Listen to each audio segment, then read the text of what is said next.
My name is Hayden Flynn, and this is my capstone presentation for this semester. So for this project, the group that I selected are Roman Catholics, which is a type of religious group.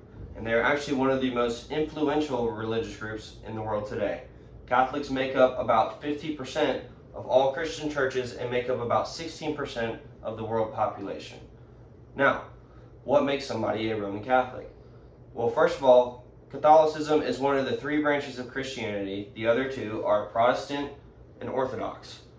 Now, all Catholics are Christians, but not all Christians are Catholics. A Catholic is a type of Christian who follows the Catholic religion through the succession of the popes, who are the leaders of the Catholic Church. Now, to become a Catholic, one must be initiated by three sacraments. Number one is baptism, number two is confirmation, and the third one is Holy Communion. Now that we know a little bit about our group, let's talk about what we're discussing today. So my two research questions for this project, number one is, how has the role of Roman Catholics in contemporary society evolved in response to shifting cultural, social, and political dynamics? What impact does this evolution have on the church's engagement with gender issues and controversy within its own organization? And the three controversial topics we'll talk about in this religion are women and their role in the church, abortion, and how the 2002 global sex scandal impacted Catholic followers. So first, we're going to talk about the role of women in the church. Now, recently, in the last couple of decades, women have seen more of an expansion of their role within the church. Now, the church has reserved all the ordained positions to men still, but women have been able to take on leadership roles as educators, pastoral associates, and administrators. And even the Pope has made efforts to promote inclusion and participation of women in decision-making processes with the Vatican and in the church. Now let's talk about one of the main controversial topics in the church, which is abortion. The church looks at abortion, or doesn't believe in abortion, because they look at life is sacred starting from conception until death. Now, the church has a very stagnant stance on that, but recently a lot of the church's followers have been having a change of opinion.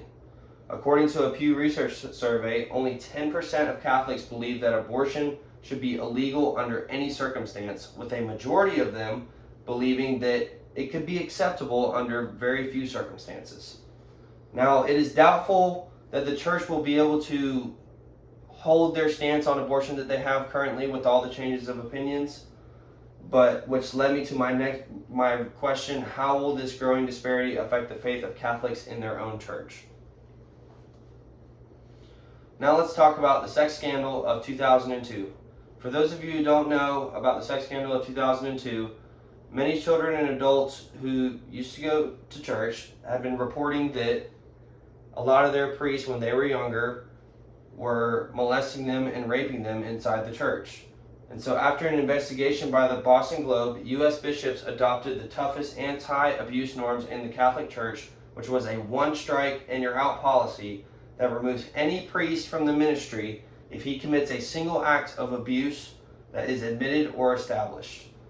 And after this gained some attention in the United States, people found out that this was actually going on all over the world and taking place in many countries. Countries like Argentina, Australia, France, Germany, Italy, and there were a lot of other cases in other countries of clergy sex abuse. Australia actually recorded the most.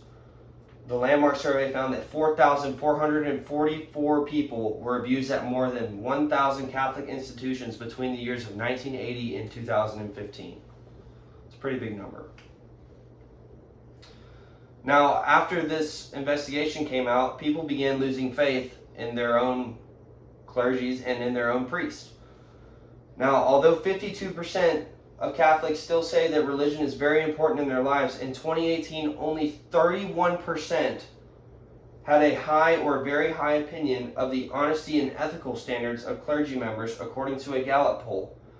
So, 31% of all Catholic followers actually believe that their priests are good people. That's a pretty low number for such a big religion.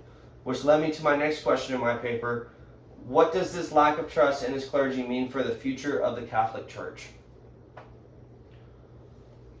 So now that we've touched on the negative things involving the Catholic religion, let's talk about how Catholicism can be viewed in a positive way. And one way that that is viewed is through the use of the media.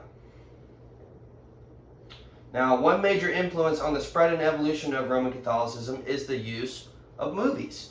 And the movie that we are going to talk about today is a movie called Rudy, which is a 1993 sports drama film that involves a young man who has just graduated high school and is pursuing his lifelong dream of running out of the tunnel for his family to see him in a Notre Dame Fighting Irish uniform as he plays football for the Notre Dame Fighting Irish.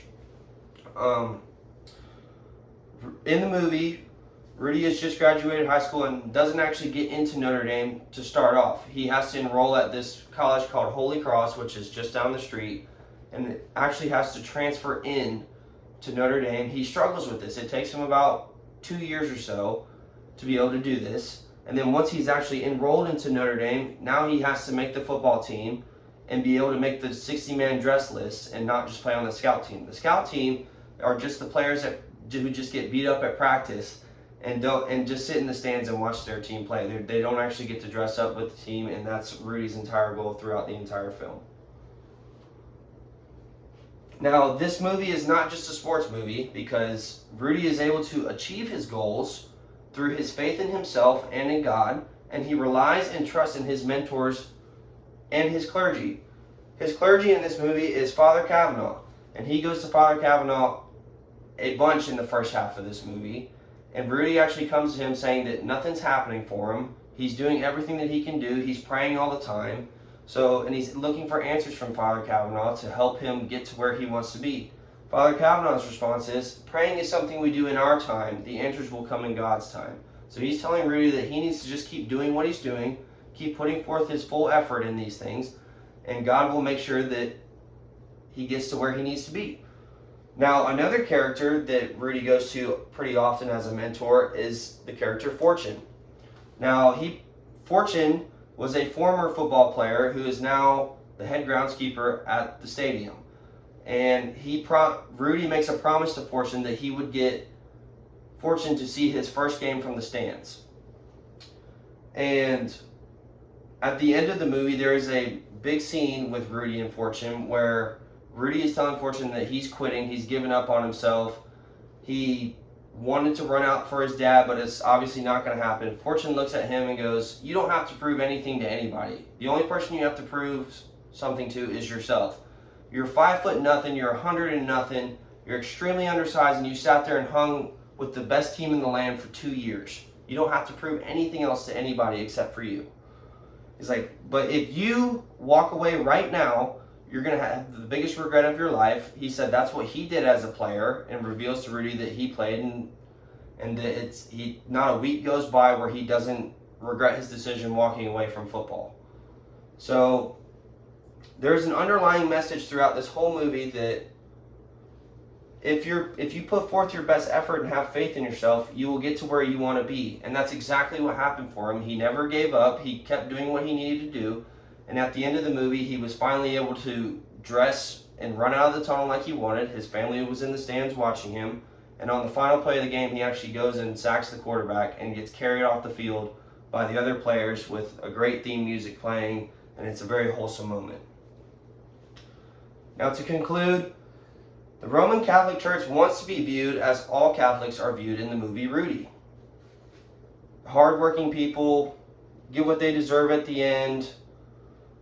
They have faith in themselves, faith in God, and they use their clergy members and other mentors to help guide them to where they need to be. However, with the recent problems that I discussed earlier, with gender rules changing, abortion, and the sex scandal, it remains to be seen whether or not they will be successful in being viewed this way. Thank you.